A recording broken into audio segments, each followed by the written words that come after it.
long range precision shooting That's used right. to be a rich man's game, wasn't it? It was. It's still one to me because I don't shoot over 150 yards. But Yeah, I mean, and I guess I say used to be a rich man's game. It's not that's cheap, right. but Yeah, that's right. I tell you what, Chris and I always throw back a lot of our experience to the 90s and the 80s, maybe even sometimes. That's but, right. There was a very few people shooting long range when we were coming up. Yeah. They had custom built equipment that cost more than your car. Ain't no doubt. And I mean, you take a man that can shoot what we call long range, 250 to 500 yards. Yeah. I mean, that's something you wouldn't even dream of. When we grew up using them Tasco scopes, at 150, that deer didn't look like he was about that big. That's anyway. Right. That's right. So what we want to do is we want to talk about over-the-counter precision, the affordable long-range shooting. The working man's long range. That's right. And we got we're in here at Outlaw Sporting Goods in Columbus. We got Matthew Dalton. He works the gun counter, and we really want to talk about, and what we hope we take away from this is the accessibility. How easy it is to get one. To get it, it's come a long way. Technology and the availability. Some of these calibers now are mass produced that wasn't around back then. They so are really weird calibers. Yeah, there's a lot of stuff made now specifically for shooting longer range. That's why it came out, was for precision at long range. Yeah, and it's more available to the everyday and guy. it's Right? very popular. It long range. Brent, I guess I'm stuck in the 80s, but I was not a long range shooter. But when me and you grew up, 100-yard shot was a long shot because we didn't have no fields that were 300 and 400 and 500 yards long. That's a good point. The evolution of these big deer food management, plots, and land that's right, management, that's and big right. food plots, and all shooting that. across these clear cuts, and we'll get even more in that because it's gone a few steps further even it than is, that. right. But Matthew, give us a little bio, give us a background, and you local man here, right? Yes, sir. So I lived my whole life in Columbus, pretty much, Caledonia, Columbus area. Yeah. I grew up, started shooting. I mean, I grew up shooting my whole life, but I started doing competitions as 4-H middle school stuff. Yeah. And then I want to do what's known as PRS shooting, precision rifle series shooting. You didn't shoot around old George Corbell and Joey McCullough, did you? I can't say I did. Yeah, that's right. But no, I started training for that. Just found some people I knew that had some gas lines and power lines you could cut over, so that yeah. 700, 800 yards just to start out. I found one dude that had a cut over at about 1,100 yards. So I started practicing shooting. Yes, sir.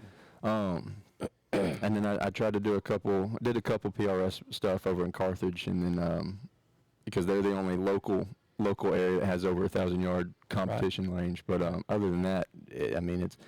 Does Turcotte down there at Jackson, does it have a long range Turcotte shooting gun range down there? They've got a gun range. Bow shoots down there. I don't know what their range is. Hard to find somewhere stretch out. It's hard to find somewhere over really 600, unless you have your own personal range, or if you're a little bit more west or something like that. But over here, get in the Delta. Yes, sir. Over here, really, what I've always told people is 600 yards. If you can get to 600 yards, you can start to understand what your gun's going to do in the closer ranges of like 300 to 500, something like that. Yeah. So did you start out? We were talking a little bit earlier, and we were talking about starting out with 22s. Yeah. Starting out with 22s is honestly the best way to do it. We both started our kids out on 22 because they get over that any kind of worry about recoil. Yep. They get used to shooting. Yeah, sir. But you think about something, y'all. Let's think about it for a second. Matthew's throwing out 600 yards. So he threw it out kind of casually. Look, the layman terms. So that's 1,800 feet. Yeah. So let me tell y'all something. I'm a timber man, a land man. So 1,320 feet is a quarter mile. Mm-hmm. That's a 40-acre tract. So he's talking about shooting all the way across the 40-acre tract at an animal. That's what I'm talking about. And I grew up hunting 60 acres. Yeah. And that's all we had. Yeah. And so what I'm saying is, 600 yards, even at 400 yards, or 450, you're shooting across a 40-acre tract. You think about it, Matthew. You think that the optics would have to be the that's key a big to that piece thing. of the puzzle. Is that a big piece of the puzzle? That is honestly the biggest piece. Is the two biggest things is ammo and optics. That's where you want to put most of your money at. Right. Most guns nowadays, I think what people think when they're thinking long range shooting is they need custom built rifle, or they need these $2,000, $3,000 rifles before they put a $2,000, $3,000 scope so on they it. got $7,000-$8,000. That's what people did do. But and a lot of our friends, me and Brent, we're not gonna call them out, but I mean they've got $7,000-$8,000 shooting. oh yeah, and nothing wrong with that. I mean, they'll feel better. They'll do what they need to do. I mean, they're made for that job. But you can get away now with, a $500 Ruger American off the shelf, and then got a buddy up here. Yeah, come on, we're dog friendly. But yeah, I when I was going to the cartridge shoots, I had people up there buy a off-the-shelf Ruger American. They were just putting a nicer Leupold on it, and they had probably about $1,300 in a rig, and they were hitting steel at $1,000. That's awesome. a big deal. That's right a big there. deal. That's what we want to hit on, because that's what I want to take away. Like there's, and I'd love for you to go through maybe some of the manufacturers and some of the calibers and some of the optics. What's some guns that you like? Yeah. So the one that I started out with, and the one I usually recommend, it's a Howa. They make any of the Japanese brand for the Weatherby guns. They make all of the Weatherby guns out of the Japanese factories. But you can get a Howa rifle for about $400-$500. What caliber is what you talking about? The one I have is 6.5 Creedmoor. That's we've heard them. It's wound every deer in the South. Yeah, I've never had one go past 30 yards. It's part of that shot placement. It is. It's a big thing on shot placement. Which I've shot deer with 223. I've shot deer with small cartridges, and it's just where you put it. But well, Brett shoots some bow and arrows and smokes them down. I mean it's a. Look, a lot of the deer I shoot with the rifles are 243. Brent, big 6 millimeter. Brent 243 all the time. Yeah. That's right. And that's what's so, and that's kind of what that 22 does. You don't think about it. I mean, 308 doesn't have much of a kit compared to your 300 Win Mag, stuff like that. But I mean, shooting, if you're practicing for that kind of stuff, shooting 30, 40 times in a row, you start to feel it. So the less recoil you have, the smaller the bullet, the easier it makes it for you to get comfortable behind that gun and get comfortable shooting at those longer distances. And getting all the technical things right. Yeah, the repetition is what you get. Yeah, sir. You can get it without that. Without that thump and that price, I usually recommend 6.5 because it's come now to about the price of 308. It's come to the availability of 308, but it's meant for accuracy. And I mean, it's about the same size as what most people hunted with when they were kids, was 243. I mean, it's a little bit heavier bullet still. So both of our girls use. So I mean, people put it down, but I mean, most people have been hunting with 243 and the old 260 Remington their whole lives, and it's the same performance. Yeah, look, people on the internet love to pick on a 6.5 Creedmoor, but they also, the people I know that are serious shooters, they pick on 270 more than they do. Yeah. 6.5. There's a whole. And when me and Brent was growing up, it was a 30-06 was the game. You know. Yeah, and I still carry 30-06 a lot, and Mitt laughs at me. That's one of the reasons. We'll get to that in this podcast. You go to shoot does, he laughs at me for shooting like I'm throwing a football out there. But a 308, they're sniper rifles, right? I mean, that's what the U.S. military uses. That's what they moved over to. Well, 308's great bullet, and really the only downside over to it is just heavier. You're throwing out a big, heavy bullet, so you really got to get your fundamentals down first on that, because at that 400, 500-yard shot, your bullet's getting affected by wind and drop a lot more than that 6.5. Because it's heavier. It's heavier. Yeah, you're shooting 175. Like my 308 that I have, it's a 175 grain bullet that I shoot versus my 6.5's 140. And it's just meant to cut through wind a little bit better. And you just have to get better with the fundamentals, essentially. Be able to read wind a little bit better out in the field. Be able to kind of measure distance better if you're not behind a rangefinder, know where you relatively need to hold. That applies anytime you're going from a smaller cartridge to a bit smaller bullet to a bigger bullet. Yeah. The wind, the elements affect it more. Yes, sir. Yes, sir. So that Howa, is that just give me an idea, like visually, is that a platform or a rifle? Does that look like a target type gun, or do you hunt with it? So I hunt with my Howa. That one, I've got it kind of a mixed rifle. How do you spell that? Howa, it's Howa. Okay. Yes, sir. You ever heard of it, Brent? I ain't neither. Like I said, they're a Japanese company. They really got their start making the Weatherby rifles, any of the Japanese Weatherby rifles. But yeah, They look like most of your standard off-the-shelf rifles. I mean, nothing. So it's not a wild-looking tactical rifle. No, it doesn't have the pistol grip or anything yet. Yeah. I got you. So that would be that. You said that price point. You're talking 4 to 5. That's less than 5. I bought that gun for I think. I bought it that time for about $3-something. You can buy them now for about $450 to $600, depending on which model you get. So it's comparable to like the Ruger American price point. So, and let's get into that a little bit, because I know a lot of guys in the recent years that have bought that Ruger American is as popular as it gets. Right? That's kind of the standard go-to now. American gun, yeah.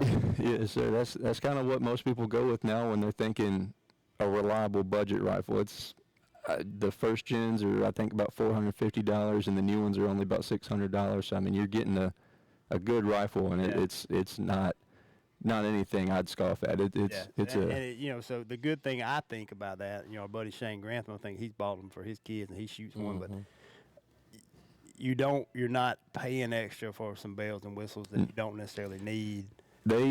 They've everything you need and maybe nothing you don't. Yeah, they put all of their money into the action in the barrel on those guns. Yeah. They've got a little zip in the action. You can work that out, but I mean, it's not the smoothest gun, but it's an accurate gun, and it's a very reliable gun, and it's definitely you could touch steel at 1,000 yards with a off-the-shelf Ruger American. Do these guns have a bull barrel type on them, or so regular barrel? They make different options. Most of them have just that featherweight sport barrel like the Model 70s had. Most you can get some with a little bit heavier barrel, but the biggest advantage of that bigger barrel is if you're shooting a lot of bullets at once, it just doesn't heat up as much, doesn't stretch as much, and it doesn't whip like a featherweight barrel does.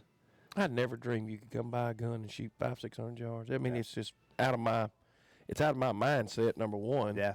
But it's amazing, that. Now, do you and the only one Mitt I've seen Mitt have a sheet on the side of his gun? Ballistics chart. Yeah. Yes, sir. And because Mitt's the first one I was been around, we're gonna go shoot some does, and we'll get into that a little bit. But I mean, they're out there 300 and 400 yards. I'm like, well, there's some over there. He said, you gonna shoot them? I said, no. Not yet. No. He said, no, we can shoot them and they'll never get in the woods. Yes, sir. And I mean, he was precision. Oh my gosh! He looks at. But now what you said, he had a rangefinder. Yeah. Because look, we always guess not enough. Yeah. They're always farther to me than we guess. I think that deer's at 180, now he's at 250 or something like that. Yeah. So those rangefinders is probably a pretty good tool that goes with the. That's one of the first investments outside of the rifle that I would put money into outside of the rifle and the ammo is the rangefinder. It's one of your best tools you'll ever have. If you get one that tells you the angle too, that's the best thing to do, because shooting up or down an angle, so most people are shooting out of a tree stand or out of a at some sort of elevated platform. You're always going to be shooting. You're going to need to adjust a little bit for that angle. And talking about the sheet, I've got a sheet on one of my guns. It's the one I let my buddy shoot and stuff. But I'm gonna pull this out real quick. But most where's my here it is. Most, you get free apps now. You put all your ballistic data in here, and you can just put in your. That's wild. Put in. You want to shoot 500 yards. It'll tell you exactly. There it goes. Tell you exactly what type of how many clicks you need to hold up on your scope.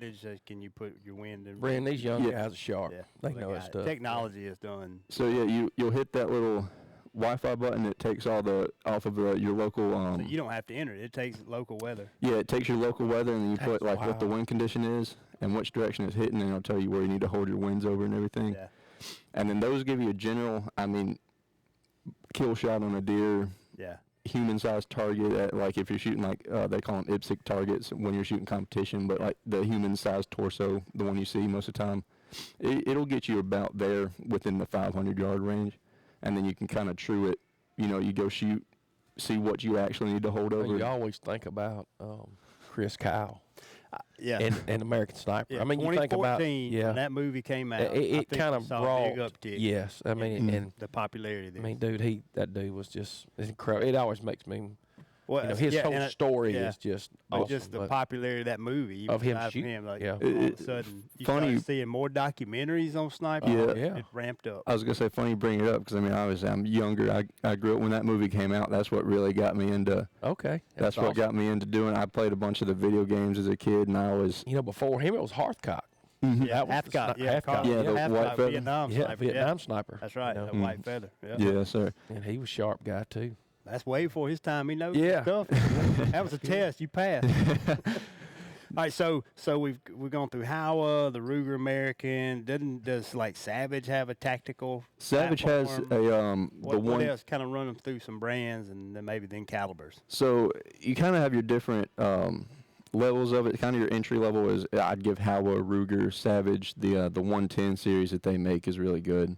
And then you kind of move up a little bit. It's not a whole lot more, about $100, $200 more. You can go to Bagara, Tika, and that's where you start to get into where it's well built, good action, good barrels and everything on there. But you're getting a little bit more bells and whistles out of it. And you get more, cost more money. It does cost more. You're looking the Howas and the Rugers. You're looking at that like $500 to $700 price point. Now, was there one, a Magorder? It's supposed to be, I mean, now that's on one of those upper one, big barrel. You heard that about a Marine I thing? ain't heard that. Oh, it was a bad looking gun. The Trying to- guy had one from Tennessee. And Yeah, but even I would say McWhorter. anything a rifle. McWhorter. Oh, I don't know if I've heard of that one. Yeah, And I I may would have say made that up. anything under $1,500 is still relatively Oh, my God. affordable. You know what I mean? So We spent $2,000 on a shotgun. that's Yeah, right. yeah, I mean, you're looking at the idea Benellis of and- being able Yeah. to pick up a rifle. I $1,500. figured you was gonna spend $2,000 or $3,000 on just a entry level one. My Does he need first. help? He's been walking around. You want to check with him? I can check. I don't real want to quick. take him away from No, your job. I'll be right back. We don't want to lose no sale over it. We do don't want to lose any money over for podcast. But that you know, Brent, that's wild. That $1,500 you can get into one. Yeah. Look, it's Because you know a Browning VAR, and I mean you think about, I mean you're gonna spend $1,000 on a VAR. yeah, that's I would right. imagine. Yeah, that's You know, right. I Like mean, and just a 30-06 Yeah, to go hunting with. that's Yeah, right. That's exactly right. Right. So I didn't want to be necessarily just beating the drum to say, you know, how cheap can you do it? Still, the point is you can come buy it over the counter. Yeah. If you want to come drop $2,000 or $3,000 on it, it's still Yeah. you can get it over the counter. It's Yeah, not sure. custom built. I mean, There's a lot of different levels of it. Like I said, I put that Ruger, those in that kind of entry.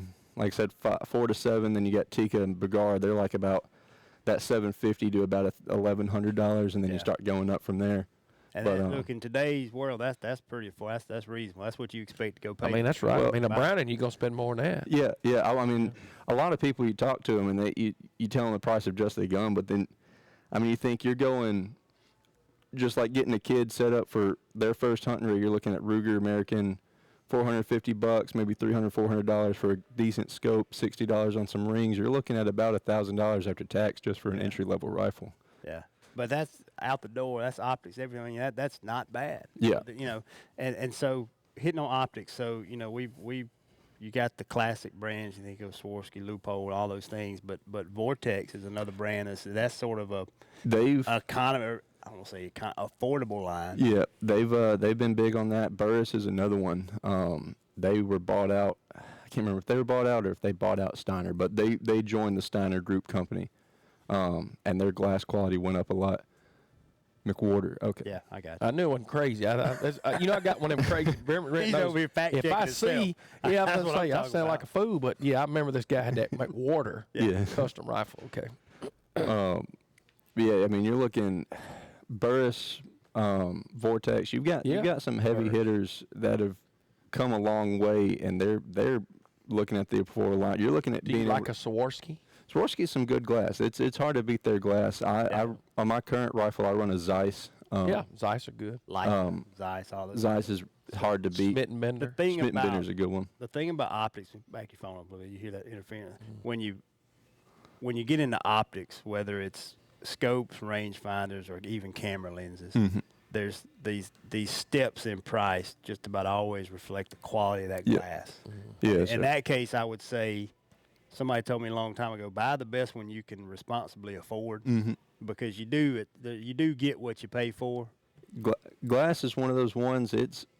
you don't really see the diminishable returns. You get what you're paying for. Yeah. On 'em. And when you're hunting a big deer, most of the time he's gonna come out right at dark. Yeah. That was the other You thing. better, and that was, when That's me what and makes Brent was optics so growing up, important, you know? we were Swift, Tasco, Yeah, Simmons, A-Tech. Simmons, and then you was a big shot if you had a red field, wide angle. That was a big deal. Loophole, nobody around here had a loophole but the Big shot. but the fat cats, had to, They had green fields, four-wheel Greenfield, drives. They that's had right. loophole. We didn't But have none of that. as things have changed, more people are going and hunting. More people are making a little more money than when we were growing up. Yep. And hunting has really exploded. But I never dreamed, and I put my first one on layaway, but I got a Savorsky. Yep. And I've never looked back. And I'm a pawn shop dipper, so I see one at a pawn shop. If it's reasonable, I'll pick it up. Yeah. And some of the older ones, And they're that- still great. That's classic. another thing too. Pawn shops, online. Like I don't know if you looked at the auction sites like Gunbroker and stuff like that that. stuff's real popular. It- We it's- didn't have that when we were young. Yeah, I mean it's easy to find good stuff at cheaper prices just because it's what people actually want to pay for it versus what it's listed at. Retail. I was a pawn We're not shop going to hack man. on retail because we're in here. No. No, I And mean and it's great to have, but I mean if that's one of your things is that budget, it's definitely not a hard thing to. But I'm gonna tell you something. You buy a bunch of junk at a pawn shop. Oh yeah. Hey, you can get bit. You get bit a time or two. Bent barrel and Yeah. people doctoring with them. Can't hit a piece of plywood. Parts on. taken Yeah. apart and it That's right. not People- put back directly. Yeah. and that's in anything else. But Matthew, one of the things that me and Brent and have talked about is the management side of being able to shoot an animal at 300, 400, 500 yards. And the pressure, because we're big on our podcast a lot of times, where pressure is the worst thing you can have. Yeah. Turkeys, deer, ducks, fish, whatever. The more pressure you put on this thing as you're shooting all the time and you're going in, but being able to shoot far off, they don't know where it's coming from. So they don't have a back clue. off. That's right. You back off of them, or you pick some certain areas back of some fields, Yeah. put a feeder there. You're sitting there 400 yards away, and you're, shooting these does. You don't want to shoot them on your main fields Yeah, get them scared off and that get them field. scared off because, I'm telling you, it don't take them long. They twist. Yeah, and look, when you're hunting a big buck, we've talked about this before on other podcasts that weren't related to shooting, but a lot of times the optimal condition is a wind that may be kind of marginal. It's maybe not necessarily in your favor if you're From right. your It's in the stand. buck's favor, so if you can back out. And then you can put another angle on him. Yeah. You think about that big deer that I killed at Hamilton that time. I watched him for 5 days cross at about 550 yards, which I never even would have dreamed of. I'm a 150-yard guy. Yeah. 200, I'm stretching. I'm like, ooh. But very easy if I'd had a guy like Matthew shooting one like that, having a gun rig set up, boom, I could have killed him first time he walked out. Yeah. Because a lot of times hunting small properties, you only get one shot at them. Yeah, that's And if you don't capitalize, That's right. and I don't have the right equipment to shoot that long shot, I'm out and neighbor kills it. Yeah, and look, there's a reasonable conversation around. I'll be the guy to bring this up. I love to shoot bows. And what I love about turkey hunting is that close game. Yeah. I love that close game. And so You feel like you're in the seat with them.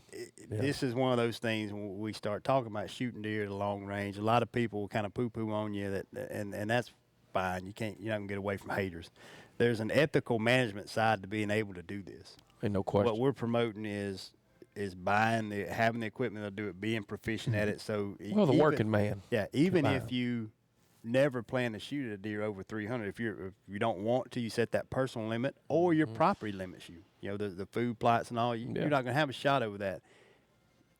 If you've got a hobby where you're shooting in the summer, shooting 600 yards. Yeah. It makes that closer shot. 150-yard shot nothing. is so much more ethical. You're so much more efficient at it, and that's so it's not all about. We're not necessarily all about advocating shooting them as far as you can, but there's definitely a management side to being able to. It makes you more confident in those closer shots because you're not going to hit a bad shot. You're not going to mess up something. Matthew, I think you been shooting all your life like you have. I mean, you're a young guy, but you started at a young age. Yeah. But just because you're going to reach out there, if you don't practice it, you'll screw that shot up in a minute. Oh, yeah. Yeah. It's got to be practiced. Yeah, and that's another And that's good a point. problem. Like when I tell people when they come to some of our farms and look, you know, I tell my girls, how about this? You don't shoot over 150, 200 because they've never been taught and they've never practiced that shot. Yeah, because one thing, a 500 and 600 yard shot, buddy, you better practice that shot. Yeah, there's a lot of variables when it comes. Pretty much once you get past about 400 yards, there's a lot of things that are affecting that bullet, and that's kind of what I was telling you guys earlier too. With that, I don't like going over 500 myself, just because that bullet has so much time traveling that if a deer just decides to pick its head up, move something a little bit different than what I was originally aiming at, he's got that time he can shift and change that point. Right. Yeah, it's just a lot more, exponentially more variables the further that shot gets.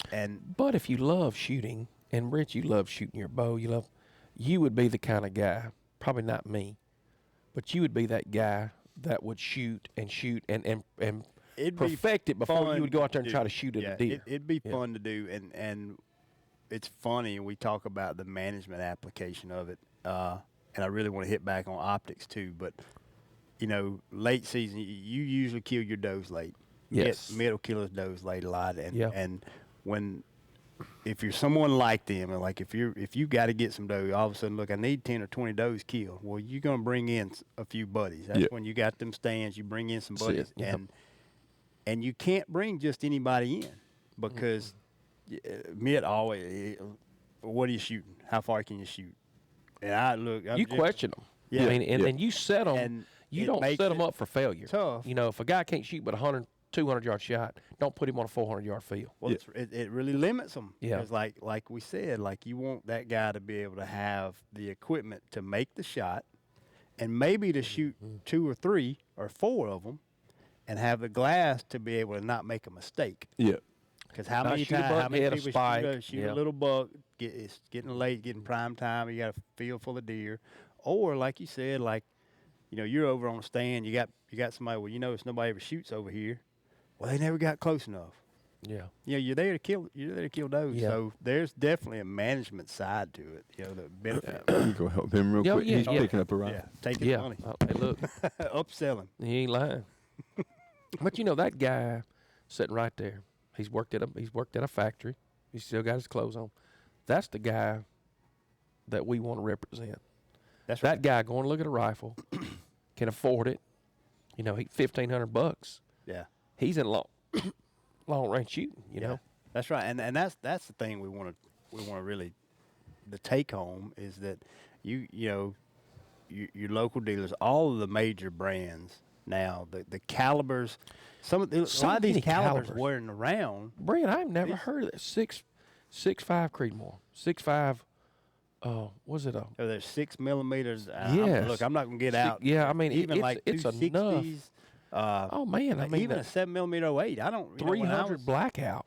Yeah. You know, 325 Windsor or something. I mean, it's so many different bullets and games. I don't know who would keep the bullets. You know, I mean, it's well, and like I've never heard of some of these. So many of these platforms and the ammo is mass produced now. We're used to, even you get a rifle built, somebody have to hand load to be match grade ammo. Mm-hmm. And look, I'll say this: that custom built with the hand load and the match grade ammo, it's gonna be more accurate probably than it. You know, it's got its place. You know, you get shooting competitive. You know, what is that rifle I got down there at the camp? What is that? I don't remember what it was. 6.5 by 280. It's something. Yeah, 280, 6.52. But you have to get your own custom bullets for it. Yeah. Yeah, and like I said, but there's so many gun companies now. So when we were growing up, there wasn't that many gun companies. You know, you had and that Remington Savage just was getting going. Yeah. Browning, and Ruger really come on after the kick down south, down here. You know, most time you was Remington. That Remington 700, boy, everybody. 700. That was Browning. Yeah. BAR, a bolt.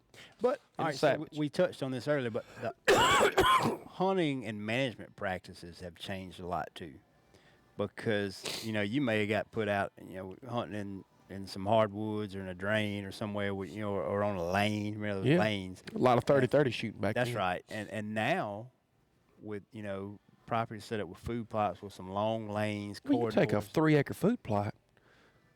I mean, it's according to how you got it shaped. Yeah, it could be three, But 4. It could be it could be 400 600. yards. It could be Yeah. 300 or 400 yards Yep. into the corner of it, Yep. and it's according to where you got your stand placement. Yeah. And a lot of my fields that I've got down there, and the ones I've made, I love those gas line type lanes. Mm-hmm. And I mean, you can stretch out there. Well, the other thing, you take most lease land. You take a lease, whether Shoot it's down a the timber road. property or something, you're Yeah. shooting either a transmission line right away, gas Or a line right road. away. Those are the most popular Yeah. openings that are there for food plots. Yeah. So how many, And you can stretch out almost on there. every one of those clubs, those food plots are going to be on a power line. But or I gas can line. tell you, I remember several deer in my lifetime. If I would have knew how to have shot long, Oh, yeah. I could have killed them. I mean, big Yeah. deer that I can remember. Because I got one of them crazy memories, but I can just remember. Back then I was shooting a 270. I mean, I was a big shot, Savage 270. Yeah. Did it and put it on Lelwet Gibsons, Mm-hmm. and that's what I shot, and it was a Tasco scope on it, world class. Tasco World Class was the name of that scope, 3x9, and probably the gun didn't cost $225 back then. Yeah, But, that's 700 in today's money. Hey, look at that, got a gun Walking out sale. with a gun. Yeah, that's good. That's a plus Yeah, right there. Old that's right. Matthew, a little sale on that job. But it's a it's more of tools, and you've been wanting to do this when on long range shooting. It's just accessible. Being able to put another asset, or you take this, you got this piece of land. If you feed them on the outside edges to shoot your does, Yeah, you just open. You don't yourself up mess for a the lot middle of it more up. Options, a lot Yeah. more opportunities. We talk about that culture on a property a lot, and it's a way to manage it. You don't have to be right on top of it. I never. He got him one too, didn't he? No, he got him a scope. Got him a So scope. got a good gun, and a scope. Iron Maiden shirt and a scope. That's what I'm talking about. Heck yeah. Wish he'd had a Bon Jovi shirt on, but Yeah, I didn't really get an Iron Maiden. that's pretty straight out there. I don't think he did either. Though. 2 sales, Matthew. That's what I'm talking about, baby. Scope and a gun. He's back. Yeah.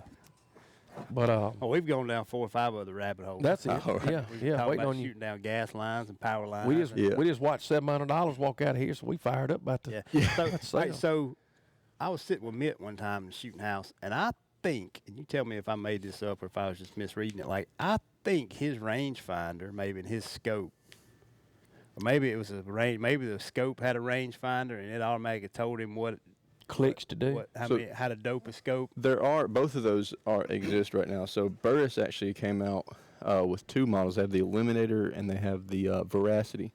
The Veracity has a built-in that app that I showed you. Mm-hmm.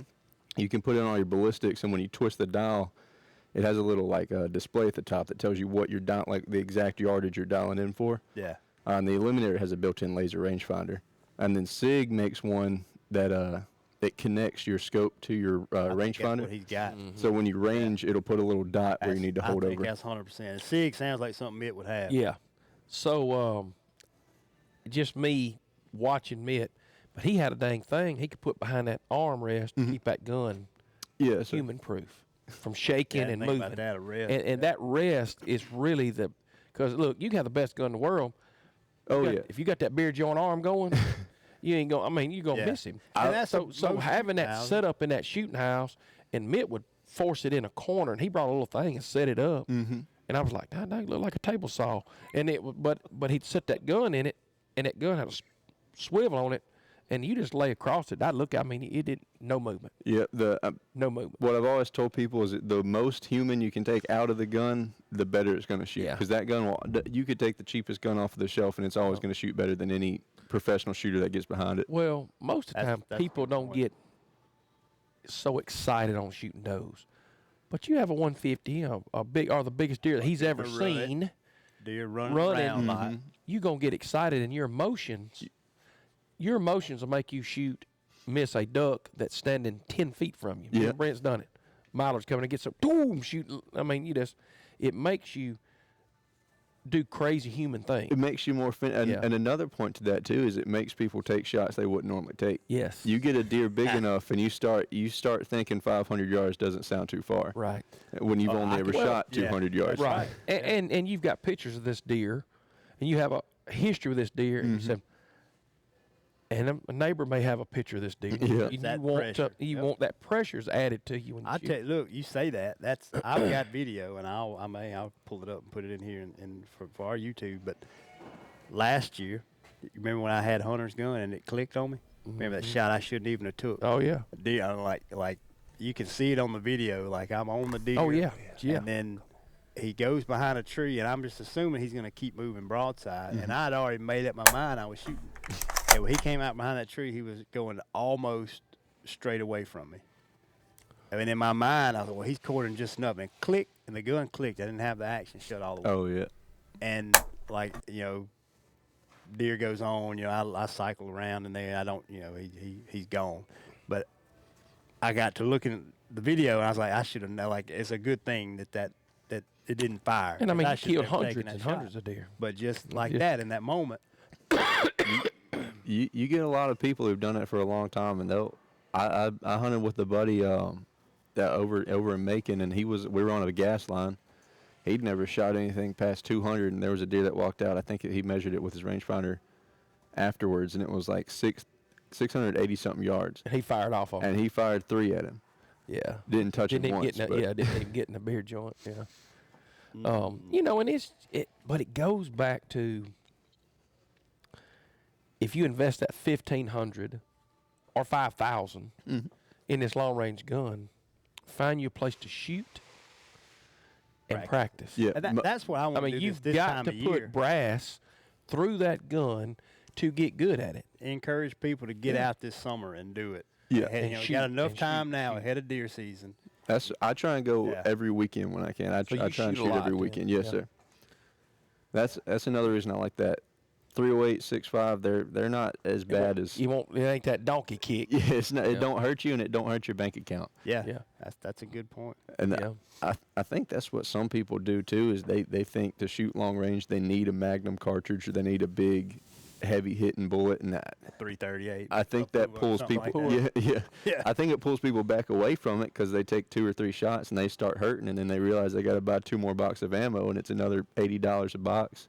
And I think people associate long range shooting with bigger bullets. Even too like much. a 300 Ultra Mag. Yeah. A lot of guys shoot Yeah. 300 Ultra Mag, and it's a great deer gun. Yeah, it's a great gun, but it's just not one you want to practice on. It's not one you want to spend the money on to shoot outside of deer season, and it pulls people away from getting that practice behind those guns. All right, so What is a box of those shells, that 6.5 that you shoot? What's a box of those shells probably run? So I mean, it ranges anywhere from about $20 for a box to about $40 a box. That's how many in a box? 20. 20. So it'd be about $1 a shot, or Yeah. to about $2.50 a shot. And when you practice on the weekends, how many times will you shoot probably? I'll usually shoot about 3 or 4 boxes. Okay, so you shoot $60 worth. Mm-hmm. Okay. But I mean, I'll go through 4 boxes, or I could buy like 1 box of 300 Win But Mag you and use shoot the ear same protection. amount. When you shoot, Yeah, you yes, sir. always use ear protection. I have a suppressor on mine. I usually double up ear protection. I'll do the in the ear and then the over the ear. Okay. yeah. So do a lot of you mentioned the suppressor. Most of these platforms you can get them with a threaded barrel, right? Yeah, that's most Fairly standard Most now, guns now kind of come standard threaded, unless you're just getting the very lowest, Base like the model. Savage Axis, or like the very base model Ruger Americans. Most guns come threaded Well, now. Brent, you take that 6.5 and put a suppressor on it. That thing will be very quiet. I mean, it won't be as loud as. Yeah, especially if you're shooting big fields where it doesn't and have the stuff to wind's echo blowing. off of. Yeah. Yep. Yeah. It gets quiet. It gets pretty quiet. I mean, it still makes a little crack down there, but it Yeah. gets quieter. It ain't as bad as that firing off of that 300 I shoot. No, no. That's So- that so- mag. So calibers. Let's maybe do a quick stacking and ranking from top to bottom. So we've talked about 6.5 a lot. So that's what's some other let's Some give a other range long of range. options and a Yeah. range of platforms, maybe in closing, to kind of wrap it up and see just Yeah, sir. takeaway. So I think for it to be useful in long range precision shooting and also for hunting, I think 6.5 is one of the hardest ones to beat. Okay. You can also drop down to a 6mm Creedmoor. It's closer to your 243 actions. It's a little bit more accurate, but ammo's not as easy to find. Okay. 308. Chubbs has got a 6 millimeter. Six mil is a good one. And then some people have gone even smaller to 6 arc. I don't know if you've heard of that one. Mm-hmm. It's like an AR cartridge, but they're trying to make AR have Like the a same. 223. It's like a 223, but it's a 6 millimeter bullet. So they're trying to give an AR cartridge the same kind of capabilities as like your 308s and stuff like that. But I like anything in that 6.65 range, just because they're kind of made for precision. Is that sort of a good mix of the flat shooting, a good size, but it still has the energy for hunting? Yeah, I like that because you still have distance, and most of the ranges I feel comfortable shooting, you still have enough energy to kind of expand, and you're not going to be chasing deer too much. 6 arc's kind of the smallest I think I'd personally go. Yeah. I know a couple of people have, like I said, hunted with 223. I've hunted with 223 for just does before, but those ones, 308's hard to beat. Ammo's plentiful. It's a classic round. Yeah.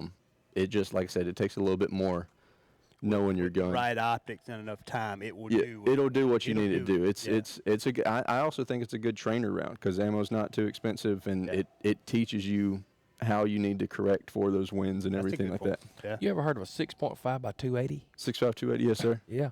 So I've got one, and I've never shot it. A guy gave it to me, and he was a real good client of mine, and it's set up. I mean, big barrel. Brent's seen it, and got the scope with all the little. Yeah, the and he got it custom built, but that's what he's got, 6.5 by 280. And yes, he said it'll reach out there. I mean, those. I mean, really, anything on that 6 mil 6.5, it's just kind of made for that.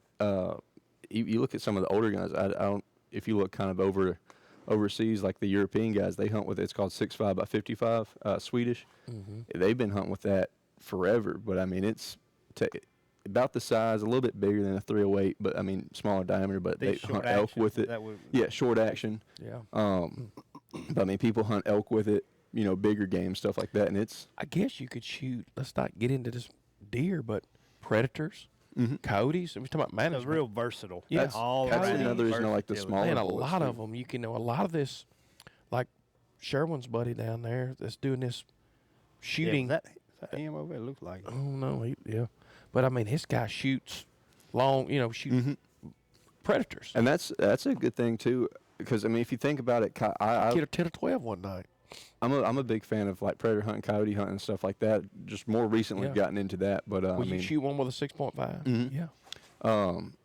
But I mean, you think about that. A lot of those are on like cotton fields. That's where I hunt out of. That's right. Out of is like cotton fields, but a lot of them are County. longer fields, stuff like that. And they don't like to come out in the middle of the field. They like to stick more to the edges, and you kind of have to either get them out there, or you have to be comfortable taking a shot where they don't want to walk out there. Yeah. Yeah. Also, just aside, I think shooting thermals, you don't have that depth perception either. So that good flat shooter is more forgiving. Yeah, it's hard to tell that depth on shooting a thermal, even night vision. You got a good flat shooter, just let it fly. See, one of our partners, me and Brent's partners, Dr. Edwards, he's got those thermals on, those sniper type rifles, and he'll wheel down on a pig or I mean, a lot of that stuff is. I've got to be open-minded. Just because I don't do it don't mean it ain't popular to somebody. Yeah, and the thing is, I can see your aspect, how much you love it. I mean, it's a big thing. I mean, it's after Brent started talking about this podcast, there's a lot of people that shoot long. It's grown a lot. A lot of guys there's a lot of guys that get together on the weekends and they've got a range. One guy may have had the place and they all kind of chipped in. They put the range in. They go shoot. That's that's a pretty cool. I mean, that's a hobby. That's a group. That's a hobby. Some guys go play golf. You can get into this and find people around you, and you can make some new buddies and go shoot with them. I went turkey hunting in Texas, and these guys, which the people we went with, Brace Steel, they make rifles in Texas. So we went to their place, and they had 1,000-yard. I mean, we'd be turkey hunting. I said, "What is that right there?" And he said, "That's a." There'd be them little metal things hanging up. That's what they would shoot. Ting. I got a buddy with a cow pasture, so we got about a 1,500-yard stretch, and we got the gongs and stuff laid up for us. I mean, they had practice on doing there, and then and they had a cool looking rifle. Now they make those rifles for the military and different ones, and they're cool rifles. But now you'll spend some money on them rifles. Yeah. Yes, sir. Yeah. All right. Well, man, I think we covered it. I mean, that's what I wanted to be able to to talk about. He even won't do this for a year. It's accessible. Like Yeah. it's out there. You can buy it over the counter. You can go in your local gun shop. And like I said, we're at Outlaw in Columbus, Mississippi. You can go in wherever you are, and that gun guy back there. You're not going to have a guy as sharp as Matthew. Probably most not. time. Odds are you're not. But you ought to come see him, or you can call him, because I'm going to tell you, he can put you in a gun. Yeah, that's right. And we got a lot of local listeners. I'm going to tell you, you're a sharp guy. I've seen you in here a lot, but I'm not a gun buyer much, you know, and you know your stuff. That's awesome. Dylan's got a good guy. No, well, man, I appreciate your time. Yes, He's sir. got to get on the MMA practice after this. That's right. He's He's big enough too, MMA. Got them big guns on him. Talking about guns. Look at them big old arms he's toting. But I appreciate your time. And Yes, sir. Thank you guys for having me on. I respect your knowledge. And being such a young age, he's a pretty sharp dude, ain't he, Brent? Heck yeah, ain't no doubt about it. Appreciate you. Sure are. Yes, sir. All right. Take care. See y'all on the next one. All right.